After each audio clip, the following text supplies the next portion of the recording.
Tratando agora das disposições setoriais, começando pelas compras. O planejamento de compras deverá considerar a expectativa de consumo anual e, além disso, o planejamento de compras deverá observar o seguinte: 1. Condições de aquisição e pagamento semelhantes às condições de aquisição e pagamento do setor privado. 2. Processamento por meio de sistema de registro de preços quando pertinente. 3. Determinação de unidades e quantidades a serem adquiridas em função de consumo e utilização prováveis, cuja estimativa será obtida sempre que possível, mediante adequadas técnicas quantitativas, admitido o fornecimento contínuo. 4. Condições de guarda e armazenamento que não permitam a deterioração do material. 5. Atendimento aos princípios da padronização, que é considerada a compatibilidade de especificações estéticas, técnicas ou de desempenho.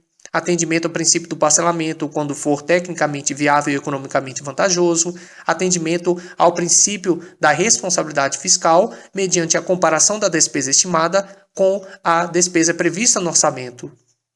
Então, o planejamento de compras deverá considerar a expectativa de consumo anual, não é mensal, não é diária, é anual, e além disso, o planejamento de compras deverá observar o seguinte: condições de aquisição e pagamento semelhantes às do setor privado, processamento por meio de sistema de registro de preços, quando pertinente, determinação de unidades e quantidades a serem adquiridas em função de consumo e utilização prováveis, cuja estimativa será obtida sempre que possível, mediante adequadas técnicas quantitativas, admitido o fornecimento contínuo, condições de guarda e armazenamento que não permitam a deterioração do material, e o planejamento de compras deverá observar também o seguinte: atendimento ao princípio da padronização, considerada a compatibilidade de especificações estéticas, técnicas ou de desempenho.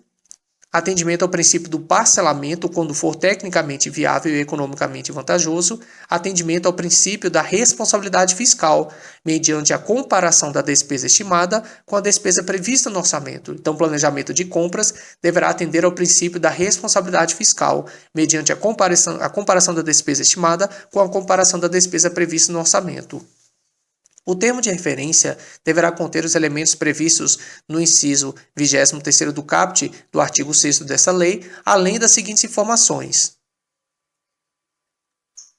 Então, relembrando, a gente tinha visto que o termo de referência, que é o documento necessário para a contratação de bens e serviços, ele deve conter os seguintes parâmetros e elementos descritivos: descrição do objeto, incluído sua natureza, os quantitativos, o prazo do contrato e, se for o caso, a possibilidade de sua prorrogação, fundamentação da contratação, que consiste na referência aos estudos técnicos preliminares correspondentes, ou, quando não for possível divulgar esses estudos, no extrato das partes que não contiverem informações sigilosas.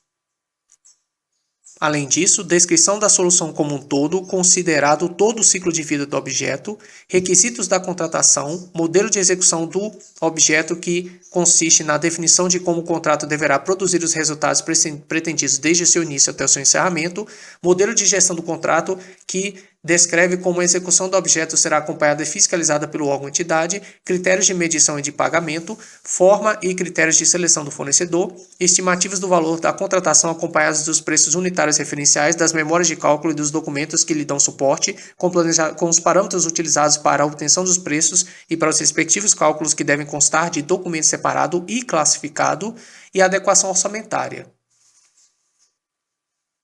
Então, o termo de referência deverá conter esses elementos que eu citei, além das seguintes informações. 1. Especificação do produto, preferencialmente conforme catálogo eletrônico de padronização, observados os requisitos de qualidade, rendimento, compatibilidade, durabilidade e segurança. Especificação do produto, preferencialmente conforme catálogo eletrônico de padronização, observados os requisitos de qualidade, rendimento, compatibilidade, durabilidade e segurança.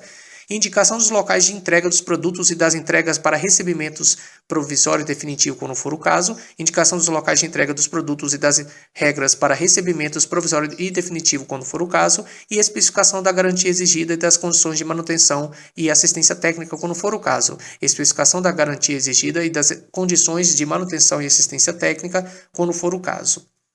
Na aplicação do princípio do parcelamento referente às compras, deverão ser considerados três informações. Primeiro, a viabilidade da divisão do objeto em lotes. A viabilidade da divisão do objeto em lotes. Segundo, o aproveitamento das peculiaridades do mercado local com vistas à economicidade sempre que possível, desde que atendidos os parâmetros de qualidade. Então, o aproveitamento das peculiaridades do mercado local com vistas à economicidade sempre que possível, desde que atendidos os parâmetros de qualidade. E 3, o dever de buscar a ampliação da competição e de evitar a concentração de mercado. O dever de buscar a ampliação da competição e de evitar a concentração de mercado. Então, na aplicação do princípio do parcelamento referente às compras, deverão ser considerados a viabilidade da divisão do objeto em lotes, o aproveitamento das peculiaridades do mercado local com vistas à economicidade sempre que possível, desde que atendidos os parâmetros de qualidade, e o dever de buscar ampliação da competição e de evitar a concentração de mercado. O parcelamento não será adotado quando a economia de escala, a redução de custos e gestão de contratos ou a maior vantagem da contratação recomendar a compra do item do mesmo fornecedor. O parcelamento não será adotado quando a economia de escala, a redução de custos de gestão de contratos ou a maior vantagem da contratação recomendar a compra do item do mesmo fornecedor. Além disso, o parcelamento não será adotado quando o objeto a ser contratado configurar sistema único integrado e houver a possibilidade de risco ao conjunto do objeto pretendido. O parcelamento não será adotado quando o objeto a ser contratado configurar sistema único e integrado e houver a possibilidade de risco ao conjunto do objeto pretendido. E, por fim, o parcelamento não será adotado quando o processo de padronização ou de escolha de marca levar a fornecer fornecedor exclusivo. Então, o parcelamento não será adotado quando o processo de padronização ou de escolha de marca levar a fornecedor exclusivo. Então, são 3 situações em que o parcelamento não será adotado. Primeiro, quando a economia de escala, a redução de custos de gestão de contratos ou a maior vantagem na contratação recomendar a compra do item do mesmo fornecedor. Segundo, quando o objeto a ser contratado configurar sistema único e integrado e houver a possibilidade de risco ao conjunto do objeto pretendido. E terceiro, quando o processo de padronização ou de escolha de marca levar a fornecedor exclusivo. Em relação à informação de que trata o inciso 3º do parágrafo 1º, que eu dizia que o termo de referência conterá a seguinte informação: especificação da garantia exigida e das condições de manutenção e assistência técnica, quando for o caso. Então, em relação a essa informação que eu citei, desde que fundamentada em estudo técnico preliminar, a administração poderá exigir que os serviços de manutenção e assistência técnica sejam prestados mediante deslocamento de técnico ou disponibilizados em unidades de prestação de serviços localizadas em distância compatível com suas necessidades. Então, em relação a esse inciso em específico, que é a especificação da garantia exigida e das condições de manutenção e assistência técnica, quando for o caso, desde que fundamentada em estudo técnico preliminar, a administração poderá exigir que os serviços de manutenção e assistência técnica sejam prestados mediante deslocamento de técnico ou disponibilizados em unidade de prestação de serviços localizada em distância compatível com suas necessidades. No caso de licitação que envolva o fornecimento de bens, a administração poderá excepcionalmente indicar uma ou mais marcas ou modelos, desde que formalmente justificados, nas seguintes hipóteses. São 4. Em decorrência da necessidade de padronização do objeto, em decorrência da necessidade de manter a compatibilidade com plataformas e padrões já adotados pela administração, em decorrência quando determinada marca ou modelo comercializados por mais de um fornecedor forem os únicos capazes de atender às necessidades do contratante e quando a descrição do objeto a ser licitado puder ser mais bem compreendida pela identificação de determinada marca ou determinado modelo aptos a servir apenas como referência e, além dessa hipótese que eu falei, de indicar uma ou mais marcas ou modelos desde que formalmente justificado nas seguintes hipóteses, que foi as que eu citei, no caso de licitação que envolva o fornecimento de bens, a administração poderá, excepcionalmente, exigir amostra ou prova de conceito do bem no procedimento de pré-qualificação permanente, na fase de julgamento das propostas ou de lances, ou no período de vigência do contrato ou da data de registro de preços, desde que previsto no edital da licitação e justificada a necessidade de sua apresentação. E ainda, no caso de licitação que envolver o fornecimento de bens, a administração poderá, excepcionalmente, vedar a contratação de marca ou produto quando, mediante processo administrativo, restar comprovado que produtos adquiridos e utilizados anteriormente pela administração não atenderem a requisitos indispensáveis ao pleno adimplemento da obrigação contratual e, por fim, no caso de licitação que envolva o fornecimento de bens, a administração poderá excepcionalmente solicitar motivadamente carta de solidariedade emitida pelo fabricante que assegure a execução do contrato no caso de licitante, revendedor ou distribuidor.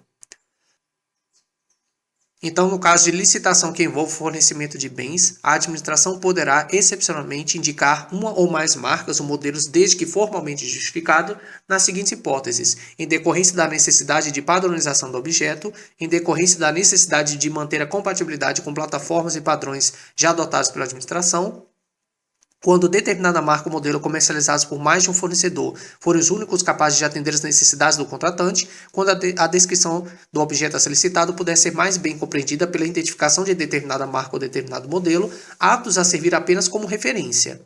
Além disso, no caso de licitação que envolva o fornecimento de bens, a administração poderá, excepcionalmente, exigir amostra ou prova de conceito do bem no procedimento de pré-qualificação permanente, na fase de julgamento das propostas ou de lances, ou no período de vigência do contrato ou da ata de registro de preços, desde que previsto no edital da licitação e justificada a necessidade de sua apresentação dessa amostra ou prova de conceito do bem.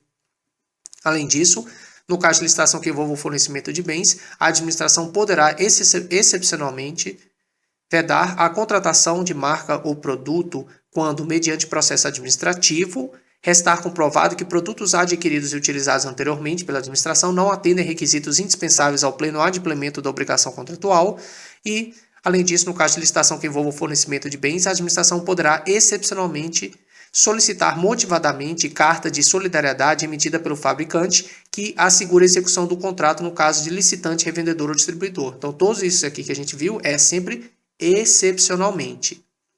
A exigência de exigir amostra ou prova de conceito do bem restringir-se-á ao licitante provisoriamente vencedor quando realizada na fase de julgamento das propostas ou de lances. A exigência de exigir amostra ou prova de conceito do bem restringir-se-á ao licitante provisoriamente vencedor quando realizada na fase de julgamento das propostas ou de lances. Então, a exigência de amostra ou prova de conceito do bem restringir-se ao licitante provisoriamente vencedor quando realizada na fase de julgamento das propostas ou de lances, somente quando realizada na fase de julgamento das propostas ou de lances, porque a gente viu que esse procedimento pode ser feito ali na pré-qualificação permanente, na fase de julgamento das propostas ou de lances, no período de vigência do contrato, da ata de registro de preços.